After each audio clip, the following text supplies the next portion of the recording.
Hello, everyone. Welcome to our AFD interview slash webinar of the week. It's a special edition today because we are on the road, it seems, with Jay and Sarah. What are you guys up to? Woo! Hey, Ritu. We are currently on our way to Dancerpalooza to see some friends, hang out, dance. That's play, awesome. All those fun things. That's awesome. So today we're going to get to see a behind the scenes kind of look into AFD and get to know a bit more about you guys, because I feel like a lot of people want to know more about you too. Okay, so I have about 5 questions for you guys, and are you guys ready? Yeah. Okay, great. So my first question for you is, what inspired you to develop AFD?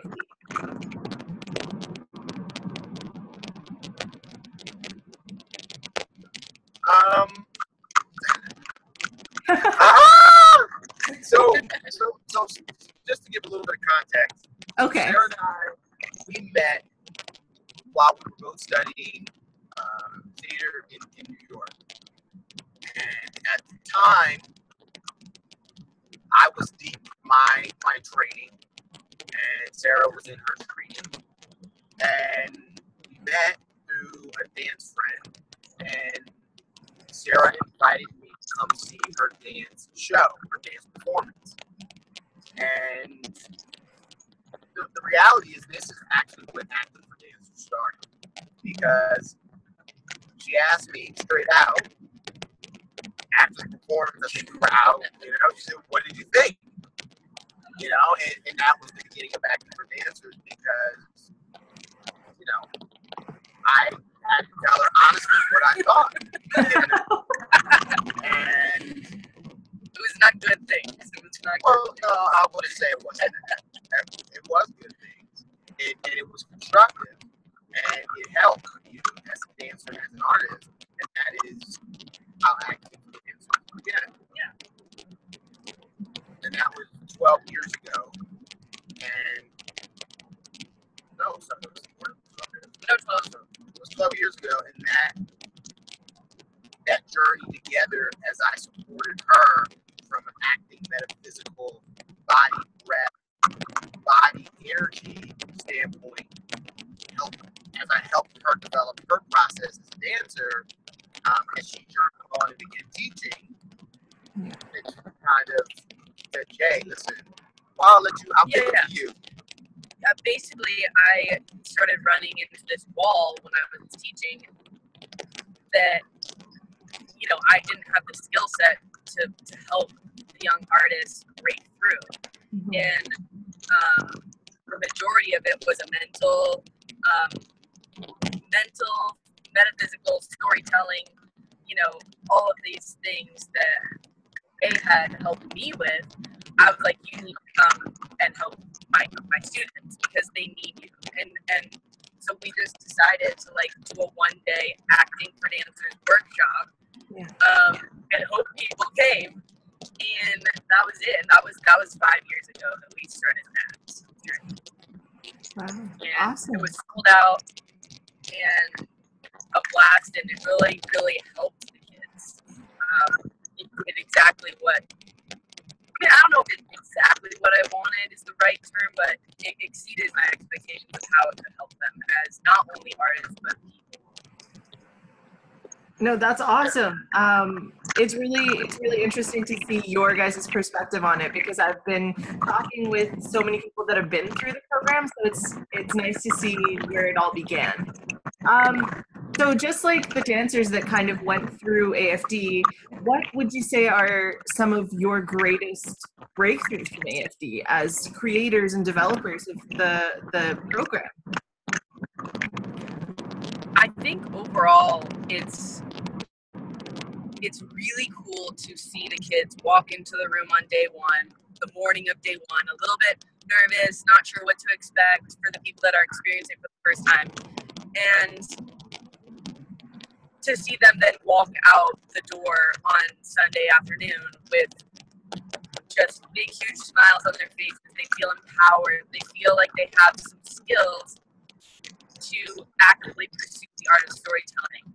And the breakthrough that happens in almost every one of the kids is very different, but extremely unique. And like I end up crying at least once throughout the weekend because it's just so cool to see kids like walk up to the line of their fear, you know, and where they think that they can't go any further, and like the beautiful way that Jay like just takes them there and encourages them to like jump off the edge of the cliff, we call it. But it feels like that when you're going to a place of unknown and a place that is scary. It feels like you're diving off into like, you know, this big like valley, but it's cool to see them enjoy that moment when they take it. Right. And it happens all the time. Yeah. I think to add to that, it's hard to identify one breakthrough, I think, for me specifically. But with you, I think from a macro perspective, when we began acting for dancers, I don't know, I feel like nobody was talking about, people were talking about performance, but I don't think people were really talking about the power that we have as artists to make people feel something. You know, you go to the movies to feel something, you watch television to feel something, you listen to that song, feel something. But then when it came to your dance performance, I mean, dance is such a poetic art form, you know, that it's so powerful, but I feel like people weren't liberated to actually be purposeful with their art and purposeful with that solo, purposeful with that number. What is it that you want the audience to feel and experience? Right? And I think that our greatest breakthrough with acting for dancers is beginning to ignite the power in young artists. You know, helping them understand that as an artist you are powerful, and you know your story, the stories that you will tell, will change culture and make the world a better place. And I think that our greatest breakthrough is starting that process with these young artists. It's incredible to see, you know, our alumni now going off and becoming great performers. You know, in the Acting for Dancers book, I talk about Michael Jackson. I reference him. I forgot what chapter it was, but like how you feel something when he's performing. You know, and it doesn't matter what art form. So, that's awesome. That is like a groundbreaking mentality for dancers, just to kind of tap back to the first thing you said, because for so long we've been little machines that can do all of these cool things, but we haven't been taking the risk with our art because we've been told what to do a lot. Right. Most of the time we're told what to do, and we're not given the tools to make the performance powerful. Well, but we're expected to do that. Right. And so it's a very like, you get stuck very easily. Exactly. And that is one of the things that we've done as a bridge is like, okay, be great, make the audience feel something, cry or whatever. Facial be great, expressions. facial. But how do we go from there in that work into from undo, you know, attitude, point your feet. You know, how do you go from the technical to, you know, that moving performance side? And I think that is where we're able to bridge the gap, because in the middle is the individual. In the middle is the heart of the human, the heart of the artist. What is important to them, their why is what activates,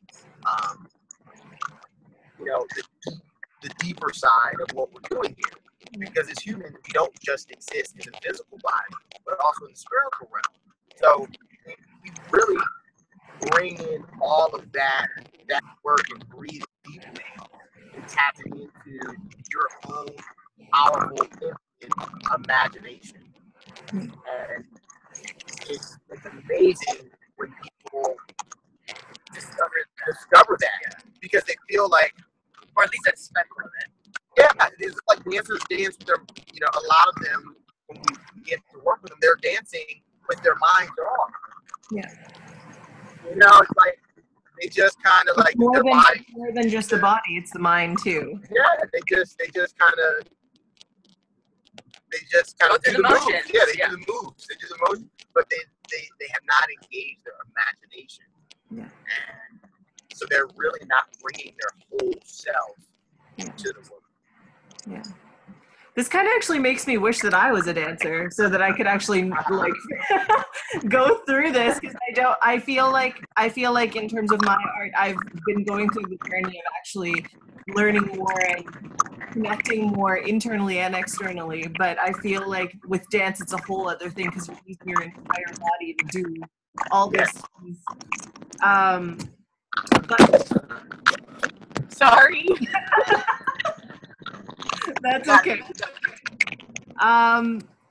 No, that's fantastic. But I mean, with all of these great breakthroughs, there must have been some obstacles that you guys have faced in your journey to create and develop this program. Like you must have had to think through a lot of different things, like you said, to help young dancers that are going through your program actually learn more about themselves and their work. So what are some of the biggest obstacles that you faced? I think time is a huge obstacle. I think, you know, the framework of the current workshop format is 2 to 3 days. Mm-hmm. My training in school was 4 years. Wow. So the exercises that we're doing, you know, with the young people, I was able to do these exercises for an hour and a half every day for 4 days. I mean, for 4 years. Yeah.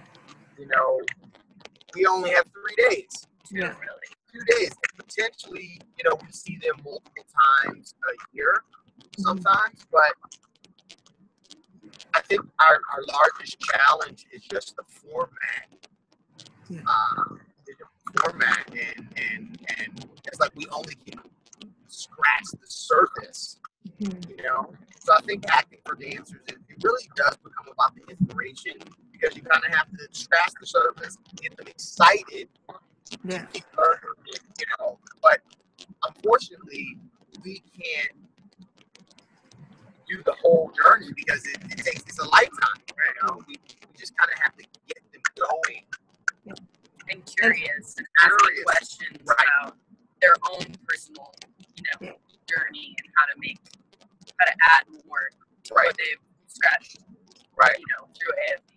And we've discussed doing a 3-week intensive, summer intensive,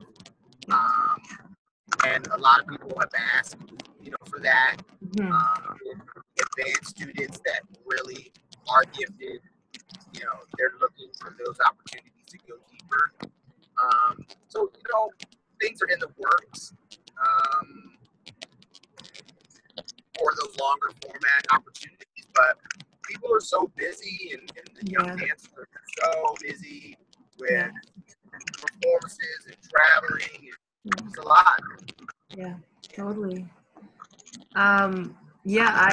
I've seen, based off of all the people that I've interviewed over the last couple of weeks, I can definitely say that everyone's wanting to spend more time doing for acting for dancers.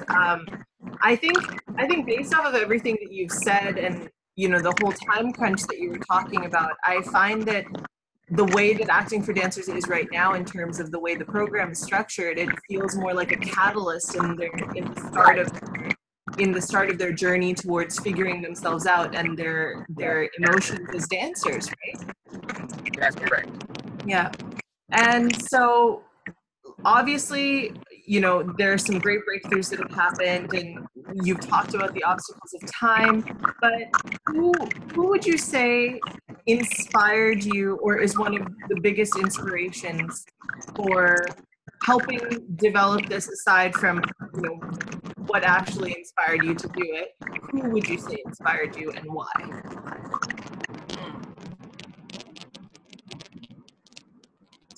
Good question. It's a lot of people. That, you know what? It's not just you guys. Literally everyone else has said the same thing to me too. Yeah. I think when you think about like one or two people that have inspired you, it's just like it just trickles on to like so many others. But I definitely think, obviously, Jay inspires me tremendously to just continue asking questions, figuring out, what is it that, how can we help these kids more? How can we help these dance artists more? And how do we add more value to their experiences and lead the way as they go through their journey in their life? I have like a list that's unending of dance teachers that have inspired me personally. And then people that have, I don't know, I mean, there's so many. I don't know if you want me to list them, but it's a lot. It's a lot. And I think also, one person in particular, her name's Pam Rosa, and she like really cultivated the teacher in me. And I think that without her, I wouldn't be a teacher, really. And so I'm very grateful for her encouraging me and giving me the space to develop that gift in me.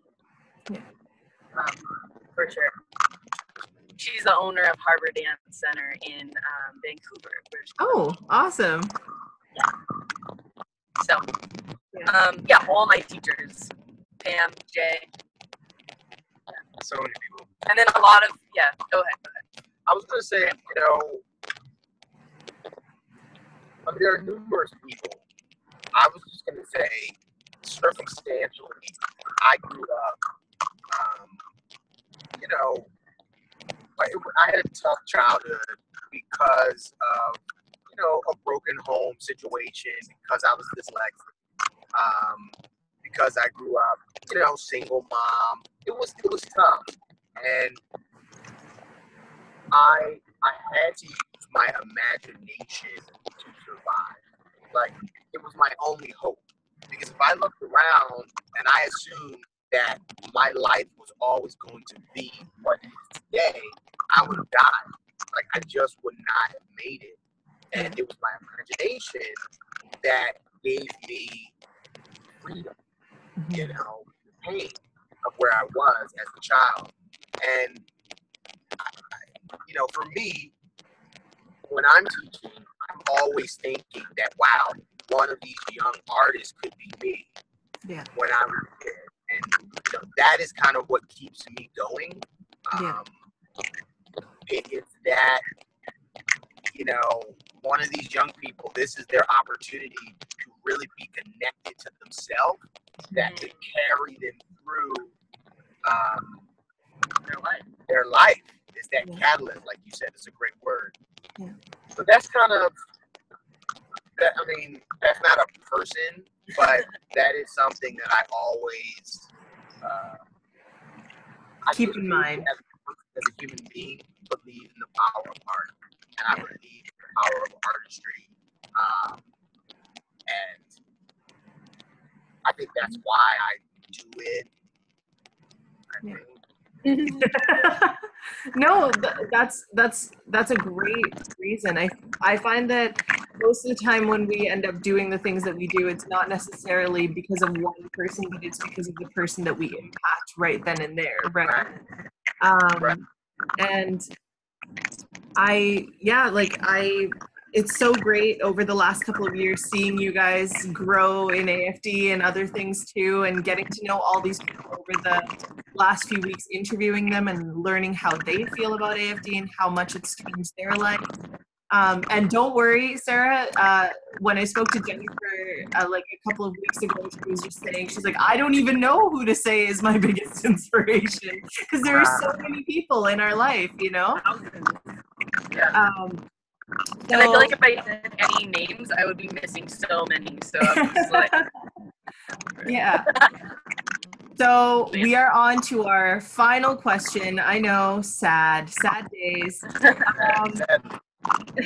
So now that we've talked about AFD as a whole, I guess, what is one piece of advice that you would give to your younger self or to young dancers today that, like, whether they've gone through AFD or have not? Do you want to go first? No, go for it. I wish that I could tell myself to relax. You don't have to be what you think you need to be right now. Like, you have a journey of 10 to 15, 30, 40 years to discover more about the possibilities for your life. Mm-hmm. And I also wish that I could say, enjoy being by yourself, enjoy your one friend that you have, enjoy your sister, enjoy the small people, like, I don't want to say small, but the small number of people around you that are really like your core people, mm-hmm. as opposed to like trying to be friends with everybody, and really like allow that foundation and that core group of people to sustain you, and or wait until those people come around. Yeah. Because there you're like, I don't know, you're trapped.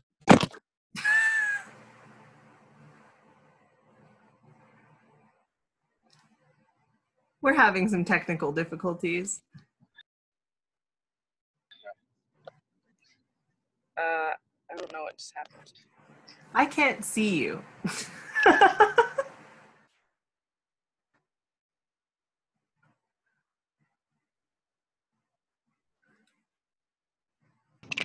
So we stopped our video. Okay. Well, how do I get back on? Hey guys. I don't think it's gonna let us. Oh, there you go. Thank God. Okay. Sorry about that. Well, I'm kind of rambling. What I'm trying to say is, like, if you're not the coolest kid right now, or you're not a part of the cool group, like, calm down, because your journey is special and it's unique, and it's going to blossom and it's going to become fruitful when it's time. And the sooner you let go of trying to be cool or trying to be famous or trying to have, things that you don't have, you will get what you need to have. Yeah. And I think, the sooner you realize that, the sooner that's when you become powerful. Yeah. Not that I don't want to say not that the goal is to be powerful, but I always wanted to be like, I always wanted to make a difference and be an influence on people. And I thought that you had to do that by, becoming famous or becoming, like, being the best. Yeah. That's not necessarily true. You just have to acknowledge where you're at and the cool things that you have going on, and then more will come into your life. And that is 100% true. So I would tell myself that. I'm rambling down. No, I got it together at the end. I will add that, plus I would say to my younger self, to a younger artist, just develop a sense of process, rather than, be really concerned about the process, rather than the outcome, and apply that to every arena of your life where you're trying to be successful. So if it was health, look, don't think about the outcome, just think about the process. If it's your craft, your career, whatever it is, just be process oriented, rather than result oriented. And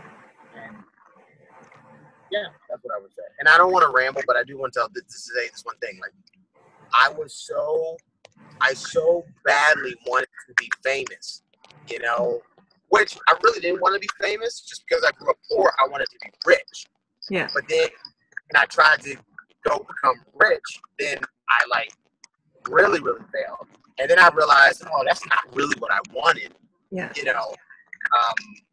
So it's just when you go and just try to get results, it's just to jack you up. Really Yeah. focus on, being the best version of yourself in whatever arena in the process of development, and then allow that to carry. Anyway, I'm rambling. No, that was good. No, that's great. I was just about to say that, as teenagers or as young people, when we grow up, we spend a lot of time trying to fit in. And the older that we get, I think that we find that it's so sad to fit in. It's better to stand out. And I think that a lot of people realize that as they grow up, and not when it's important, when you're young and you can stand out right then and there and not waste time being who you are and developing yourself, right? Oh, yes. Yeah. So that wasn't a ramble at all. I completely agree with you. Okay, well, that's all for today. It was so great having you guys come and talk about AFD for a little bit, despite your busy schedule driving around. Thank you so much for making this happen. And thanks, thank you for everything. Thanks for rocking and rolling with us in the car. Sorry for the bum drops. We love y'all so much, and thanks for doing it. See you guys soon. Bye. Bye.